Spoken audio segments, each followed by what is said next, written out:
मुफ्ती Tariq Masood special.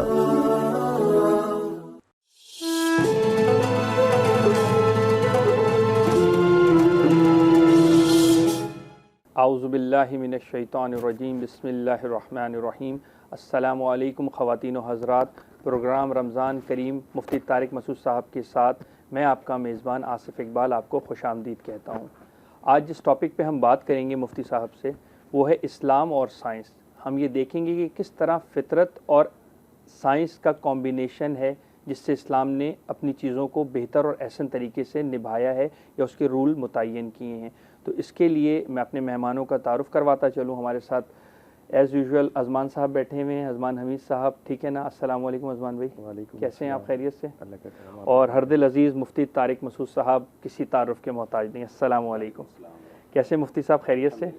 मुफ्ती साहब, आज का जो टॉपिक है वो ये है इस्लाम और साइंस। और इसमें मैं आपसे पहला सवाल, मेरे अंदर से एक चीज़ थी जो मैं आपसे कल से सोच रहा था कि पहला सवाल मैं आपको किस तरह लेकर करूं कि इस्लाम और साइंस में बाहमी ऐसा क्या ताल्लुक़ है जिससे हम अपने मज़हब पर यकीन की कैफियत और फितरत के ऐन मुताबिक चीज़ें होती चली जाएं। इनका बेसिकली क्या कॉम्बिनेशन और ताल्लुक़? बिस्मिल्लाहिर्रहमानिर्रहीम। देखें, इस्लाम का साइंस से जितना गहरा रब्ता है ना, इतना दुनिया में किसी मज़हब का साइंस से रब्ता नहीं है। वजह उसकी ये है कि खालिक की जो पहचान है ना वो मखलूक से होती है। ये पूरी कायनात क्रिएटेड है, इसका क्रिएटर अल्लाह है। बेशक। तो अल्लाह जब अपना तारुफ़ करवाता है तो हमें जगह जगह इस कायनात की मिसालें देता है, इसके ज़र्रे ज़र्रे की मिसालें देता है। जब तक कुरान दुनिया में नहीं था ना, लोग तवहुमात की दुनिया में पड़े हुए थे। ये समझते थे किसी भी चीज़ को देखा ना वो आपकी खिदमत कर रही है, उसको खुदा बना लिया। किसी ने सूरज को खुदा बना लिया, किसी ने चाँद को खुदा बना लिया, कोई आग की पूजा करना शुरू कर दी किसी ने। इस्लाम ने बबांगे दोहल ये ऐलान किया कि इस कायनात का ज़र्रा ज़र्रा वसख़्ख़र लकुम माफ़िस समावाती व माफ़िल अर्दी जमीअम मिन्हु, ये पूरी कायनात का एक एक ज़र्रा इंसान का ग़ुलाम है, इंसान के लिए बनाया गया। बेशक। जो चीज़ आपके मातहत होती है ना, आपके ताबे होती है, आप उसे अपने फ़ायदे में हर तरह से इस्तेमाल कर सकते हैं। देखिए, इंसान को यह हक़ हासिल है कि वो जानवरों को काट के खा लेता है, वो जानवरों पे सवारी कर लेता है। वजह क्या है कि ये हमारे लिए बनाए गए हैं। तो ये सिर्फ जानवरों के साथ नहीं है, इस कायनात के ज़र्रे ज़र्रे के बारे में कुरान कह रहा है ये तुम्हारे लिए। तो हमें अब चीर फाड़ की जहाँ तक़द्दुस आता है ना, जहाँ किसी शय का मुक़द्दस होना आपके जहन में आ जाए, वहाँ आप उसको रिसर्च के लिए इस्तेमाल नहीं कर सकते। मैं इसकी मिसाल देता हूँ। डॉक्टर लोग मुर्दा लाशों पे चीर फाड़ का अमल करते हैं, इसलिए कि वो लावारिस लाशें होती हैं, डॉक्टरों की नज़र में उनका तक़द्दुस नहीं है, कोई अहमियत नहीं होती। लेकिन क्या कोई डॉक्टर अपने वालिद की लाश पे ये काम कर सकता है कि मैं साइंसी तहकीक करना चाहता हूँ, लिहाजा मैंने अपने अब्बा को लिटा दिया, इस पे बिस्तर पे जो है ना अपनी वालदा को लिटा दिया। जब तक़द्दुस किसी शख्सियत का जहन में आता है तो अब आप एक हद तक तो उस पर रिसर्च कर सकते हैं, उससे आगे आप नहीं जाएंगे। तो इंसान के अलावा जितनी चीज़ें जिस पे तक़द्दुस का एक दायरा चढ़ा हुआ था, एक हाला चढ़ा हुआ था, उस हाले को इंसान ने, उस दायरे को कुरान ने ख़त्म किया है और बताया कि सारी कायनात हमने तुम्हारे लिए बनाई है। लिहाजा इंसान चीर फाड़ करता है जानवरों पे, क्या कुछ नहीं कर रहा है इंसान, देखे ना आप। तो ये तो कुरान ने। और मैंने एक यूनिवर्सिटी में बयान दिया था, उसमें मैंने अंग्रेज़ साइंसदानों के हवाले पेश किए थे कि जब तक इस्लाम दुनिया में नहीं था साइंसी तरक्की का सवाल ही पैदा नहीं होता था। ये गोरों ने एतराफ़ किया है। इस्लाम के दुनिया में आने के बाद लोग साइंस की तरफ मुतवज्जे हुए हैं और ये तवज्जो मुसलमानों ने कराई है। और गोरों ने ये बात का एतराफ़ किया है कि कुरान ने जगह जगह गौर व फिक्र का जो हुक्म दिया और ये तवहुमात की दुनिया से इंसानों को निकाला, शख्सियत परस्ती से जो इंसानों को निकाला है, इसके बाद दुनिया में तहकीक का एक दौर शुरू हुआ कि अक़ल इस्तेमाल करो। आप देखें ना, कुरान बार बार कह रहे इन्न फ़ी ज़ालिका लआयातिन लिक़ौमिन यतफ़क्करून, गौर व फिक्र करने वालों के लिए। इन्न फ़ी ख़ल्क़िस समावाति वल अर्ज़, आसमान और ज़मीन की पैदाइश में, वख्तिलाफ़िल लैली वन नहार, दिन और रात के आने जाने में, लआयातिन लिउलिल अलबाब, अक़ल वालों के लिए निशानी है। अफ़ला यंज़ुरून इलल इबिली कैफ़ ख़ुलिक़त, देखते नहीं ऊँट की तरफ कैसा बनाया गया है। व औहा रब्बुका इलन नहल, शहद की मक्खी को देखो, दूध को देखो कैसे निकाला जा रहा है। तो ये गोरों ने इस बात का एतराफ़ किया है कि अगर कुरान दुनिया में ना आता, इस्लाम दुनिया में ना आता, तो अगर साइंसी तरक्की हो भी जाती तो आज हम जिस तरक्की पे पहुँचे हुए हैं, आज से 500 साल तो कम से कम हमें लगते वहाँ पहुँचने में। इस्लाम ने, कुरान ने 500 साल का रास्ता हमारा कम कर दिया, क्योंकि लोगों को अकल इस्तेमाल करने का इस्लाम ने हुक्म दिया। तो ये बदकिस्मती है कि मुसलमान एक हद तक उन्होंने उरूज किया इस साइंसी उलूम में। 400 साल तक हमारी साइंस की किताबें दुनिया की यूनिवर्सिटीज़ में पढ़ाई जाती रही हैं। अब तक भी कुछ इस्तिलाहात बाकी हैं, अब तक भी कुछ टर्म्स ऐसी हैं जो अरबी से इंग्लिश में कन्वर्ट हुई हैं, उनको थोड़ा सा चेंज कर दिया गया है, लेकिन वो लगता है कि भाई ये निशानात पुराने, कुछ आसार कदीमा जो है बाकी है, हमसे ही रिलेट है। तो कुरान बार बार आपको गौर करने का हुक्म देता है। तो ये तो है ही गौर व फिक्र करने के लिए। और ये जो एक तकद्दुस का हाला लोगों ने चढ़ाया हुआ था कि ये गाय को किसी ने खुदा बना लिया, किसी ने बंदर को बना लिया, इस्लाम कहता है कि ये सब तुम्हारे लिए, इन पे तुम जैसे चाहो अपने इस्तेमाल में ला सकते हो, इन पे हुक्मरानी करो तुम। अच्छा मुफ्ती साहब, यहाँ पर एक सवाल बनता है कि बाज़ एक तबका कह लें या वो खुदा को सिरे से नाउज़ुबिल्लाह ये कहना भी मुनासिब नहीं है, वो मानता ही नहीं है। वो कहता है कि जो दुनिया है ये चल ही सिस्टमेटिक तरीके से साइंस के ज़ुमरे में है कि हम पैदा हुए और इसी तरह से हमने प्रोसेस से गुज़रना है और इस गुज़रने के बाद जो है हमारा इख्तिताम हो जाएगा। तो ऐसी सूरत में कुरान इस बारे में हमें कैसे रहनुमाई फरमाता है? अहादीस इसमें क्या हमें कहती है कि वहदहु ला शरीक एक अल्लाह की ज़ात है जिसने इस पूरी कायनात को तख्लीक की और वही हमारा जो है रब आलमीन और रब मुस्लिमीन भी है। तो किस तरह से हम इसके जवाब दे सकते हैं कुरान और हदीस के? बहुत आसान है, कुरान ने इसका 2 आयतों में बहुत आसान जवाब दिया है, बिल्कुल 2 और 2 4 की तरह। उस ज़माने में भी एथियस लोग मौजूद थे। इन हिया इल्ला हयातुन दुनिया नमूतु व नहया वमा युहलिकुना इल्ला दहर। ये उस ज़माने के एथियस का कौल कुरान ने ज़िक्र किया कि ये कहते हैं कि ये सिर्फ दुनियावी ज़िंदगी है जिसमें हम पैदा होते हैं और मरते हैं, और ज़माना है जो हमें हलाक भी करता है, हमें ज़िंदगी भी देता है। ये ज़माने के तसर्रुफ़ात हैं, टाइम है ये जो सब कुछ कर रहा है। तो आज के मुल्हिद और आज के एथियस भी ये कहते हैं कि करोड़ों साल गुजरने के बाद ये इत्तिफाक हुआ, फिर ये हुआ, फिर ये हुआ, टाइम के साथ सब कुछ मैनेज होता चला गया। कुरान ने उस ज़माने के एथियस को जो जवाब दिया था, आज के मुल्हिदों का भी वही जवाब है। कुरान कहता है मा लहुम बिज़ालिका मिन इल्मिन, इनके पास इस दावे की कोई दलील नहीं है। आज के मुल्हिद के पास भी इस दावे की कोई दलील नहीं है। और ये साइंटिफिक साबित है कि डार्विन की नज़रिया किसी दलील की बेस पे नहीं है, एक हवाई बेस पे कायम है वो, कि मैं भी शायद ऐसा हो गया हो। डार्विन इसका, अच्छा मैं ये भी बताऊं, मैंने ऐसे लोगों से भी मुलाकात की है जिन्होंने डार्विन के नज़रिए में PhD किया हुआ है और बाहर की यूनिवर्सिटियों में बहुत अच्छी तरह डार्विन के नज़रिए को उन्होंने पढ़ा हुआ है। वो खुदा के वजूद के कायल हैं। वो ये कहते हैं कि डार्विन भी खुदा के वजूद का कायल था। ये जो हमारे यहाँ यूनिवर्सिटी में पढ़ाया जा रहा है डार्विन खुदा का मुनकिर था, ऐसा नहीं है।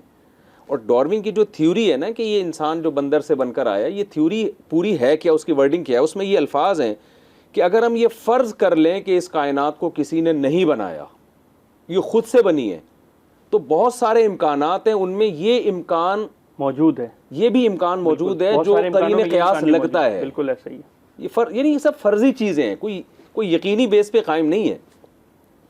दूसरी तरफ कुरान एक और आयत पेश करता है, हम खुलिक़ू मिन गैरि शैइन अम हुमुल खालिक़ून। कुरान कहते हैं अपने बारे में गौर करो, क्या तुम बग़ैर किसी ताकत के, बग़ैर किसी चीज़ के खुद ब खुद पैदा हो गए या तुमने खुद अपने आप को बना लिया है? ये सवाल करके कुरान इसका जवाब नहीं देता, यानी इस मौके पे। वजह उसकी है कि ज़रा सा आप अगर गौर करेंगे ना तो आप ये कहेंगे कि ये मुमकिन नहीं है कि हम ऑटोमेटिकली खुद ब खुद बन गए। ये मुमकिन नहीं है। मैं लोगों को मिसालें देता हूँ कि हमारी आँख की कॉपी की गई है डिजिटल कैमरे में। बिल्कुल डिजिटल कैमरा, मैंने खुद साइंसदानों से ये बराह रास्त ये बात सुनी है जो डिजिटल कैमरे के माहिर हैं। उनको साइंटिस्ट तो नहीं कह सकते, ज़ाहिर है वो कैमरे के मूजिद तो नहीं है, लेकिन उस पर रिसर्च है, उस पर रिसर्च है उनको बहुत पूरी कंप्लीट नॉलेज। वो ये कहते हैं कि ये 100% इंसानी आँख की कॉपी है। साइंसदानों ने ये गौर किया इंसानी आँख में देखने का प्रोसेस कैसे होता है। जैसे मैं आपको देख रहा हूँ तो रोशनी की लहरें आपसे टकरा के वापस आती हैं, वो चेंज हो जाती हैं एक दूसरी रेज़ में, फिर वो पीछे पर्दे पे पड़ती हैं। ये अमल रिवर्स होता है, उल्टी तस्वीर बनती है, दिमाग फिर उसको सीधा कर देता है। बिल्कुल यही अमल कैमरे की स्क्रीन पे हो रहा है, लेंसेज पे इसी तरह सेट लेंसेज पे यही कुछ हो रहा है। बिल्कुल ऐसा ही है।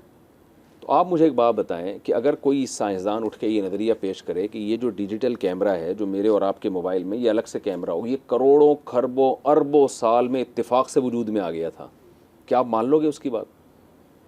बिल्कुल भी नहीं, कभी भी नहीं ऐसा इत्तेफाक हो सकता, अरबों साल में भी नहीं हो सकता। नहीं हो सकता, पॉसिबल। तो जो कॉपी है, जो ओरिजिनल नहीं है और अब तक ओरिजिनल की तरह नहीं बनी, वो बन भी नहीं सकती, वो खुद से वजूद में नहीं आ सकती, तो ये कहाँ की लॉजिक है? जो ओरिजिनल है वो खुद ब खुद बन गया हो इत्तेफाक से, बेशक बेशक। जबकि उसमें रूह भी है, वो देखने वाली आंख है, और वो दो आंखें हैं, दो लेंसेज हैं जो ऐसे ज़बरदस्त एडजस्ट किए गए हैं कि आप, यानी दो लेंसेज को इस तरह से एडजस्ट करना कि उसमें तस्वीर एक बन रही हो, ये तो, इसमें तो एडजस्टमेंट तो और ज़्यादा मुश्किल है ना। ये तो वर्नियर कैलिपर इस्तेमाल करना पड़ेगा आपको इसके लिए।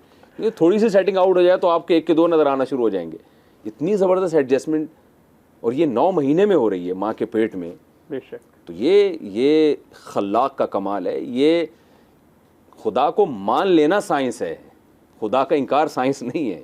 खुदा का इनकार तो हठधर्मी है, साइंस का इनकार है, हकाइक का इनकार है। बेशक बेशक। मुफ्ती साहब, आपसे एक इस्लाम और साइंस के अकॉर्डिंगली एक सवाल है। जो मुसलमान लोग हैं या जो इस्लाम को मानते हैं, वो फिर तरक्की कैसे करेंगे अकॉर्डिंगली इस्लाम और साइंस को मद्देनज़र रखते हुए? इनकी तरक्की, इनकी मतलब इनके काम की नौइयत क्या करेंगे? ये दो चीज़ें अलग अलग हैं और इस्लाम के थ्रू चल रहे हैं, हम इस्लाम को देख रहे हैं, स्पेशली मुसलमान। अच्छा, इसमें ऐड करने में अजमान भाई के एक सवाल में इनके जो मैं थोड़ा सा जो समझा वो ये कि एक मुसलमान को आप देखें तो तरक्की पजीर ही है, तरक्की पजीर ममालिक में हमारा शुमार हो रहा होता है, और जो इस्लाम को नहीं मान रहे या मतलब जो बिल्कुल ही आप ये कह लें जो बिल्कुल ही खुदा के मुनकिर हैं, उनके मुल्कों में देखें जाके तो तरक्की के अंबार बरस रहे हैं। तो वो देखें ये बात ये आपका मतलब ये है कि अगर हम मज़हब को फॉलो करेंगे तो हम तरक्की कैसे करेंगे ना, यानी ये तो, और अगर मज़हब को फॉलो करने से तरक्की होती तो फिर अब क्यों नहीं हो रही? हमारे हालात आपके सामने। देखें, अगर मज़हब की वजह से हम तरक्की में पीछे हैं ना, तो जब मज़हब को हम 100% फॉलो करते थे, कुरून उला के मुसलमान थे, बिल्कुल उस वक्त तो मज़हब को ज़्यादा फॉलो किया जाता था, तो उस वक्त हमें तरक्की में पीछे होना चाहिए था। हालांकि उस वक्त लोग हमसे पढ़ने के लिए आया करते थे। बेशक। तो मज़हब की वजह से तरक्की में रुकावट, ये तो 100% गलत है। बल्कि मज़हब की वजह से तो आप अय्याशी से बच जाते हो, आपके पास और टाइम है कि आप एक यानी अपनी ख्वाहिशात पे कंट्रोल करना सीख जाते हो। बल्कि मैं आपसे ये बताऊं कि आप यूरोप में जाके देखें, जो मुस्लिम लोग यहाँ से पढ़कर गए हैं वो वहाँ गोरों को लीड कर रहे हैं। मैं तो मिलता रहता हूँ ऐसे डॉक्टर, अभी डॉक्टर ज़ीशान उस्मानी साहब का इंटरव्यू लिया, डॉक्टर खुर्रम साहब हैं यूके में, और इस तरह के बहुत सारे डॉक्टर्स हैं हमारे जानने वाले, साइंटिस्ट हैं, पाकिस्तानी हैं, इंडियन हैं, मुस्लिम हैं, बहुत तरक्की की उन्होंने। हमारे साथ ज़वाल आया जब हमारी खिलाफत का ख़ात्मा हुआ है। खिलाफत के ख़ात्मे से हम हो गए कमज़ोर, हमारे वसाइल पे कब्ज़ा हो गया गैरों का, सारे उलूम वहाँ मुंतकिल हो गए, ज़बान चेंज हो गई। हमारे उलूम अरबी में, बर्र सग़ीर में तो उर्दू या फ़ारसी थी। जब ज़बान चेंज हुई है ना, तो अब ज़ाहिर है साइंस में और मुस्लिम कौम में, इस्लाम में नहीं, मुस्लिम कौम में फ़ासला बढ़ना, दूरियां बढ़ना शुरू हो गई। वसाइल सारे उनके पास हैं। नतीजा ये निकला है कि अब अगर हम कुछ करना चाहते हैं तो हम उनके मोहताज हैं, और ज़ाहिर है जब आप उनके मोहताज हैं तो वो आपको अपने लिए कैश कराएंगे। अब आप में अगर कोई काबिल बच्चा यहाँ पैदा होगा, कोई बड़ा साइंसदान पैदा होगा, तो सारे डॉक्टर अब्दुल कदीर खान की तरह गैरतमंद नहीं होते कि हमने अपने मुल्क की खिदमत करनी है। उनको यहाँ तो गवर्नमेंट आपको बढ़ने नहीं देगी आगे।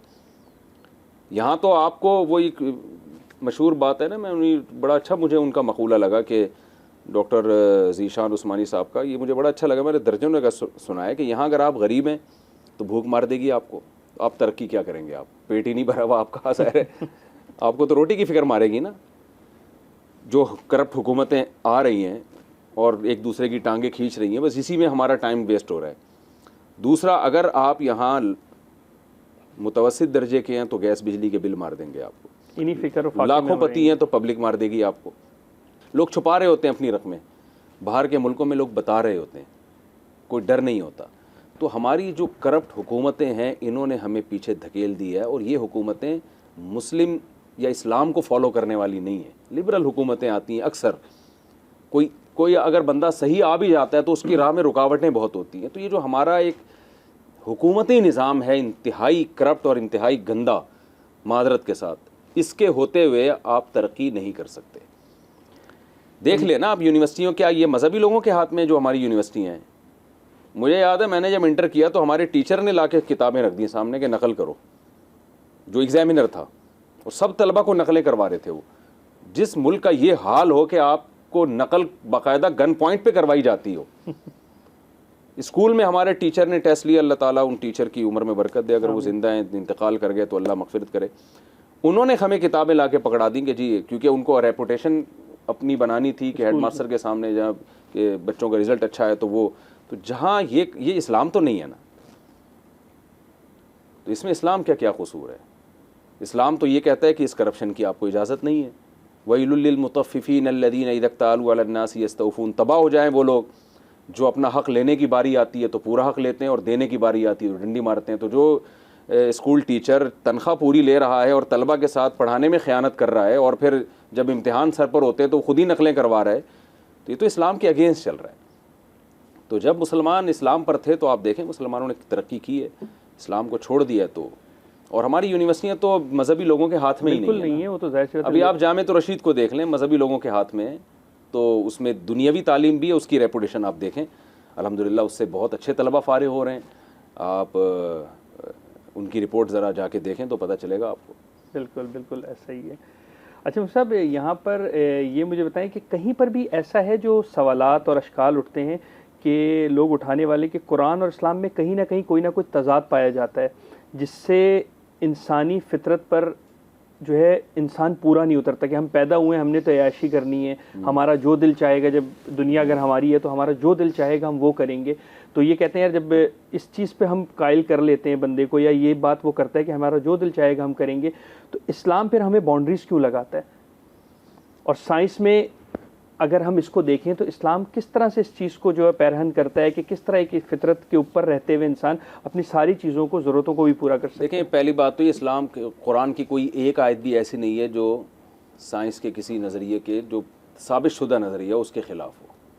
या तो ऐसा नज़रिया होता है जो सिर्फ थ्योरी और नज़रिए की हद तक होता है, वो साबित शुदा नज़रिया नहीं होता, या ये कि वो कुरान की आयत को गलत डिफ़ाइन किया जा रहा होता है, वो आयत इस तरह होती नहीं है। वरना कुरान में तो इसके बरक्स देखें, जब नबी सल्लल्लाहु अलैहि वसल्लम दुनिया में आए तो उस वक्त के जो भी साइंसदान थे ना, वो तो हवाई दुनिया में थे, बहुत अजीब अजीब नज़रियात थे उस वक्त, वो तो जो 100% गलत साबित हो चुके हैं। उन नज़रियात में से कोई एक नज़रिया भी कुरान में नहीं मिलता हमें। ये ख़ुद कुरान के एक मुजज़े होने की बड़ी ज़बरदस्त दलील है। बेशक बेशक, कि अगर ये अल्लाह का कलाम ना होता तो उन नज़रियात को एडॉप्ट करता ना कुरान, लेता और बयान करता, लेकिन एक भी नहीं है।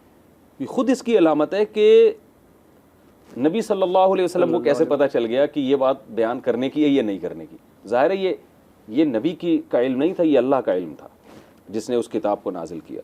तो कुरान में एक आयत, बल्कि कुरान की बाज़ आयतें ऐसी हैं जो इंसान हैरान होता है कि यार ये आज साइंस उनको साबित कर चुकी है। जैसे कुरान में आता है, वलम यरल्लज़ीना कफ़रू अन्नस समावाति वल अर्ज़ कानता रत्क़न फ़फ़तक़नाहुमा, क्या ये काफिर देखते नहीं ज़मीन आसमान बंद थे, हमने इनको खोला है। ठीक है, इसकी मुख्तलिफ़ तफसीरें की गई हैं, बारिश नहीं होती थी तो बारिश के लिहाज से खोल दिया, लेकिन अगर सीधा सीधा इसको बिग बैंग थ्योरी जो आज साइंसदानों ने पेश की है, अगर सीधा सीधा तर्जुमा किया जाए तो ये उसी थ्योरी का तज़किरा है कि ये सब कायनात पहले बंद हुई थी।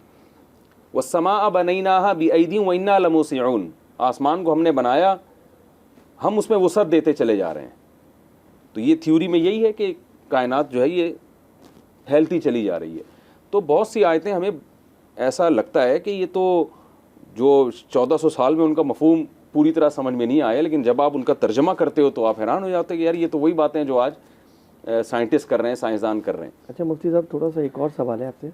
कुछ टेक्नोलॉजी साइंस मतलब साइंसी टेक्नोलॉजीज़ ऐसी हैं जिससे हमें करने से वो चीज़ें हमारी सक्सेसफुलनेस पे जाती हैं, जिसे हम तरक्की कहते हैं जी। उस चीज़, अच्छा वो चीज़ हमारा इस्लाम जो है वो उस चीज़ को मना कर रहा है उस चीज़ से, तो आया हमारे फिर जो यंगस्टर या जो वेस्ट हमें बता रहा है या जो आगे की टेक्नोलॉजीज़ में हमारी वो चीज़ें सक्सेसफुल है, वो इस्लाम हमें मना कर रहा है, तो अब हम इसको कैसे मैनेज करेंगे? देखें, पहली बात तो ये कि जब तक कोई स्पेसिफिक मिसाल आप नहीं देंगे ना कि कौन सा इस्लाम का ऑर्डर ऐसा है कि जिसकी वजह से हम तरक्की नहीं कर पाएंगे, तो उस वक्त तक मैं जवाब वाज़े दे नहीं सकता। मेरे इल्म में तो कोई ऐसा हुक्म नहीं है कि आप मिसाल के मुर्दों की चीर फाड़ आप कह सकते हैं, कि ये जो मुर्दों की चीर फाड़ की जा रही है मेडिकल कॉलेजेस में, इसको हम नाजायज़ कहते हैं, क्योंकि ये इस्लाम ने मैयत को इज़्ज़त एहतराम के साथ दफनाने का हुक्म दिया है। डोनेशन भी नहीं कर सकते मरने के बाद? उसको तख्ता मश्क बनाने की इजाज़त नहीं दी है। तो अब यहाँ पर यह है कि भाई ये जानवरों से ये काम लिया जा सकता है। ठीक है, कोई एक जानवर ऐसा नहीं है जो पूरा इंसान जैसा हो, लेकिन जानवरों के मुख्तलिफ निज़ाम इंसानों की तरह हैं। अब गैर मुस्लिम तो चूँकि मज़हब को नहीं मानते वो तो कर रहे हैं, लेकिन मुस्लिम डॉक्टर ऐसा कर सकते हैं ना। निज़ाम हज़म मेंढक का इंसान जैसा है और बहुत सारे जानवरों का इंसान जैसा है।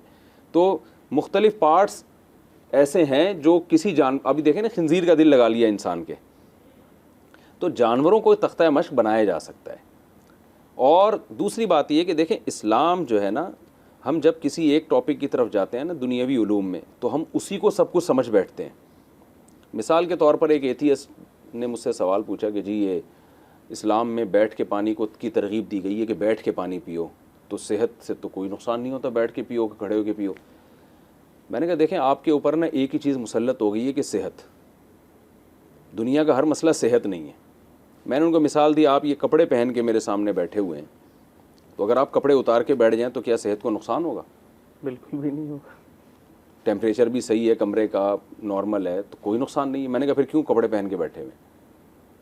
इसलिए बैठे हुए कि सेहत के अलावा भी दुनिया में मसाइल हैं। वो क्या है? तहजीब। लिबास पहनने का हुक्म है इस्लाम में, इंसान इससे महजब लगता है। तो खड़े होकर खाना पीना सेहत को नुकसान हो या ना हो, ये एक अलग मौजू है। फ़र्ज़ करने के कोई नुकसान नहीं है, तहजीब के ख़िलाफ़ इस्लाम ने तरगीब दी है कि बैठ के खाया जाए। ठीक है, हराम हलाल का मसला नहीं, लेकिन तरगीब दी है। तो बहुत से इस्लाम के ऑर्डर ऐसे हैं जो हमारे फैमिली सिस्टम को बचाने के लिए, हमें महज़ब एक शहरी बनाने के लिए ज़रूरी हैं। तो अब जो डॉक्टर होगा वो दुनिया का हर मसला मेडिकल साइंस में तलाश करेगा, वो एक ही नुक्ते नज़र से देखेगा, और जो इंजीनियर होगा वो हर चीज़ को उसी पैरामीटर पे देखेगा, उसी मैयार पे देखेगा। तो तहजीब भी तो एक चीज़ है ना। आप बूढ़े वालिदैन को घर में रखते हैं, उनको कोरोना हुआ है, डॉक्टर तो कहेगा इससे आपको कोरोना का ख़तरा है और आप मर सकते हैं, लेकिन इस्लाम कहेगा जितना भी ख़तरा हो आप बाप को घर से नहीं निकाल सकते आप। ठीक है ना, आपको खिदमत करनी पड़ेगी, अल्लाह पे तवक्कुल करना पड़ेगा। क्यों? आप एक चीज़ को तो फोकस कर रहे हैं दुनियावी एतबार से, लेकिन एक रिलेशन भी तो है ना वालिदैन का। तो वहाँ हदीस में दुआएं सिखाई गई हैं कि जहाँ कहीं ज़रूरत हो किसी बीमार की तीमारदारी की, तो ये दुआ पढ़ के उसके साथ बैठ जाओ। तो ऐसी चीज़ों में इस्लाम साइंस के अगेंस्ट चल रहा होता है। अच्छा, लेकिन वहाँ एक हिकमत है, मसला। अब सूदी निज़ाम पूरी दुनिया में सक्सेसफुलनेस की फर्स्ट की पर है। हमारे को मना है जी, हम सूदी निज़ाम को अपने पास इम्प्लीमेंट ही नहीं कर सकते जी। तो मतलब मईशत, ये निज़ाम और जितना पैसों की ये चीज़ें, ये सब पूरी दुनिया का सक्सेसफुलनेस की पहली की पर है। तो हमारे यहाँ नहीं, देखिए ये तो सक्सेसफुलनेस की पहली की पर है, ये रिपोर्ट ही गलत है आपकी। सूदी निज़ाम से दुनिया बर्बाद हुई है। दुनिया में जो ये बहुत ज़्यादा फ़र्क आया हुआ है ना कि एक आदमी सोने के निवाले खा रहा है। आपको पता है ऐसे दुनिया में 5-6 लोग हैं जो पूरी दुनिया की दौलत सिमट के उनके हाथों में गई हुई है। बिल्कुल। और एक तरफ आपको ऐसे लोग मिलेंगे जिनके पास खाने को रोटी नहीं है। ये सूदी निज़ाम की बरकतें हैं जी, नहूसत को मैं प्यार से बरकत कह रहा हूँ, ठीक है ना। ये सूदी निज़ाम की नहूसतें हैं। ये तो इस्लाम का एक हुस्न है कि उसने मईशत का ऐसा सिस्टम दिया है, ऐसा निज़ाम दिया है कि आप जब पैसा इन्वेस्ट करते हैं, आप इन्वेस्ट करके मालदार आदमी जो है, इन्वेस्टर जो है, सरमायादार है, वो गाफिल नहीं हो जाता कि आपका पैसा डूबे, आप लाख कमाओ, 20 लाख कमाओ, नहीं कमाओ, मेरी बला से मुझे हर महीने इतना चाहिए। इस्लाम ने कहा जब आप, जो इन्वेस्टर है लॉस उसी का होगा, मजदूर का लॉस नहीं होगा जो वर्क कर रहा है। वर्किंग पार्टनर जो है ना, उसका लॉस नहीं होगा। उसकी मेहनत ज़ाया हो रही है, उस पर मजीद बर्डन आप कैसे डाल रहे हैं? उसकी मेहनत ज़ाया हो जाएगी। तो लॉस सारा सरमायादार उठाएगा, और जितना पैसा ये कमाएगा उसमें परसेंटेज के हिसाब से आपकी शिरकत होगी। तो ये एक बड़ा आदिलाना निज़ाम है। इस पे तो अगर आप गौर करें तो आपको लगेगा कि भाई असल तो साइंस ये है जो मईशत की साइंस है। ये तो इन लोगों ने कब्ज़ा किया हुआ है। तो साहब, आखिरी कलमात हम आपसे लेंगे। आज का जो है पैगाम थोड़ा डिटेल में देना चाहें तो आप डिटेल में भी दे दें कि किस तरह साइंस और इस्लाम और इन सारी चीज़ों को हम मैनेज करें कि ज़िंदगी भी हमारी बहुत एहसन और ख़ूबी और बहुत अच्छी गुजर जाए, और अल्लाह ताला आखिरत में भी हमारा निज़ाम बहुत बेहतर कर दे। देखें, 2 तरह के बल्कि 3 तरह के तबक़ात हैं दुनिया में। एक तो लिबरल लोग हैं जो सिर्फ साइंसी को खुदा मानते हैं, इबादत और खुदा की रज़ा का कोई जज्बा नहीं है। दूसरे कुछ राहिब किस्म के मजहबी मुतशद्दिद लोग हैं जो दुनियावी उलूम की उनकी नज़र में कोई वैल्यू ही नहीं है। वो कहते हैं बस नमाज रोज़े इबादत में लगे रहो। तो अल्लाह ने इस उम्मत को मुतदिल उम्मत बनाया है। इस वक्त मुसलमान को मज़हब को फॉलो करना है और साइंसी उलूम में दूसरी कौमों से आगे निकलना है। इसके बग़ैर आप न दीन को गालिब रख सकते हैं, आप हमेशा दूसरों के मोहताज रहेंगे। आपका हाथ ऊपर कभी नहीं होगा, आपका हाथ हमेशा नीचे होगा। तो ये बात कुरान और सुन्नत से साबित है। इस पर चूँकि अभी वक्त नहीं है, मैं ये अलग टॉपिक है, इस पर दलाइल के कुरान और हदीस में दुनियावी उलूम की क्या वैल्यू है और जब से हमने ये उलूम छोड़े हैं तो इसके हम क्या नुकसान हो रहा है। तो मुसलमान नौजवानों को साइंस और टेक्नोलॉजी में दूसरी कौमों से आगे बढ़ने की ज़रूरत है। ये हमारे मज़हब का हिस्सा है, इसको मज़हब का हिस्सा समझ के, इबादत समझ के आगे बढ़ने की ज़रूरत है ताकि हम मुल्क और कौम के लिए कोई अच्छे कारामद इंसान बन सकें। और ज़ाहिर है कारामद आदमी अल्लाह को पसंद होता है, अल्लाह के रसूल सल्लल्लाहु अलैहि वसल्लम को पसंद होता है। नबी सल्लल्लाहु अलैहि वसल्लम की सही हदीस है, अल मुमिनुल क़विय्यु खैरुम मिनल मुमिनिज़ ज़ईफ़। पावरफुल मोमिन, ताकतवर मोमिन कमज़ोर से अल्लाह को ज़्यादा महबूब है। अहब्बु इलल्लाह, अल्लाह को ज़्यादा महबूब है। तो पावर सिर्फ जिस्मानी ताकत नहीं होती कि आप गेंडे की तरह मोटे हो जाएं। पावर में हर तरह की ताकत दाखिल है। मुआशी लिहाज से पावरफुल होना, साइंस और टेक्नोलॉजी के लिहाज से, एजुकेशन के लिहाज से, किसी भी सियासी सतह से पावरफुल होना, तो किसी भी लिहाज से आप अपने आप को जब पावरफुल बनाने की कोशिश करेंगे तो नबी सल्लल्लाहु अलैहि वसल्लम की हदीस के मुताबिक आप अल्लाह के ज़्यादा महबूब होंगे। हाँ, उस पावर को हराम में इस्तेमाल न किया जाए, नाजायज़ से बचा जाए। तो ये कुरान और सुन्नत का पैगाम है और इस वक्त की एक बहुत अहम तरीन ये ज़रूरत है। चलिए नाज़रीन, इस प्रोग्राम का अख्ताम आज हम इसी जगह पे करते हैं और इस बात को अपने दिल में क्लियर कर लेते हैं कि अल्लाह ने हमें पैदा किया और हमें उस ही की तरफ लौट कर जाना है। तो हमें इजाज़त दें, कल इंशाअल्लाह किसी नए टॉपिक के साथ मुफ्ती साहब के साथ डिस्कस करेंगे। तब तक अपना बहुत ख्याल रखिए। इंशाअल्लाह कल मिलते हैं। जज़ाकल्लाह।